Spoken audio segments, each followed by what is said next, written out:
Alrighty guys, hello and welcome back to the channel. Today we're going to do an unboxing of this Scx24 deadbolt and do a quick run on the rocks. Alright, let's take a quick look of the outside of the box. Here goes some specifications. You can pause it if you want to read it. I'm not going to spend too much time on it. Oh, there we go. Alright, let's get her open.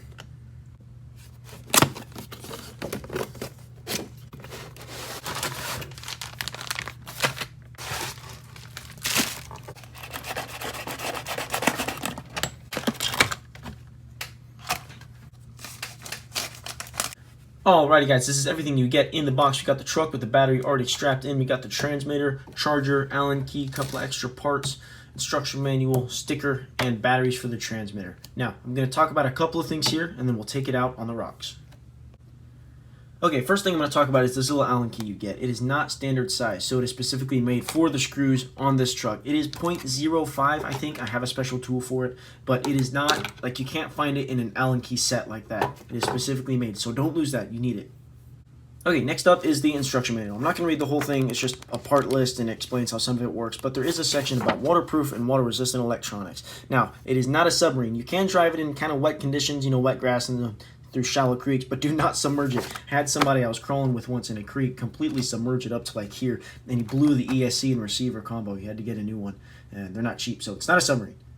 Okay, last thing I'm going to talk about is these batteries. I do like that it comes with batteries, but I'm not sure how they perform. I've never used them before. I've never really trusted these cheap batteries, but we'll test them out.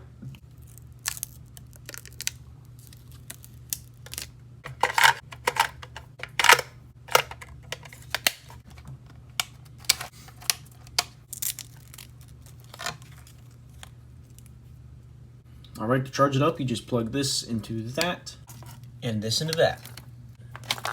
And when that light turns green, you know it's ready.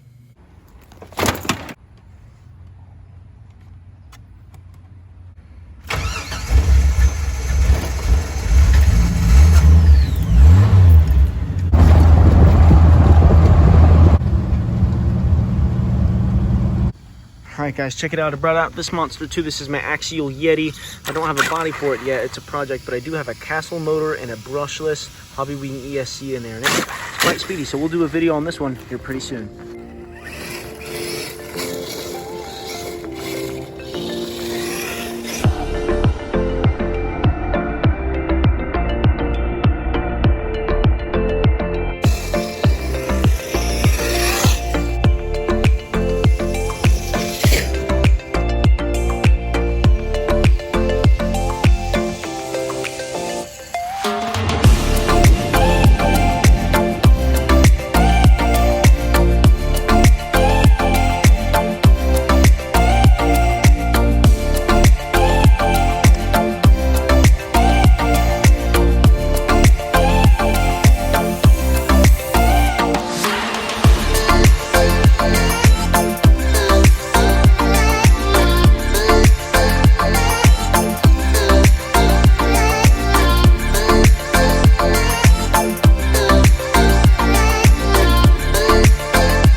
Alright guys, back on the bench. A couple of more things I wanted to show you guys here is the ESC and receiver combo. So usually on an RC car, just kind of like this one, you have an ESC and then you have a receiver. The receiver tucks to the transmitter and the ESC tells the battery how much power to send to the motor. But this is that all in one little box. Another quick couple of things here. It has two straight axles, one on the front, one on the rear. And one thing I really like about these cars is that it has a center transmission and two drive shafts going to each of the axles that supply drive to the wheels.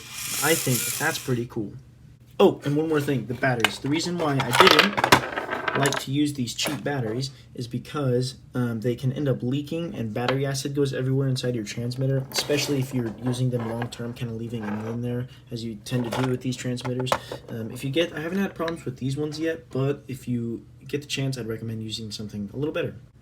Alright guys, there you have it, a quick look at the Scx24. I really like this truck. It's very solid all around, pretty capable out of the box. Another thing I like about it is this AX4 transmitter. It's very solid, feels very solid, and it has a couple of settings here for the amount of power that you're sending to the motor, so you can either go a little bit faster or have a little bit more control down at the bottom. Really like it, all around really solid vehicle. If you're considering one, highly recommend it. See y'all in the next video.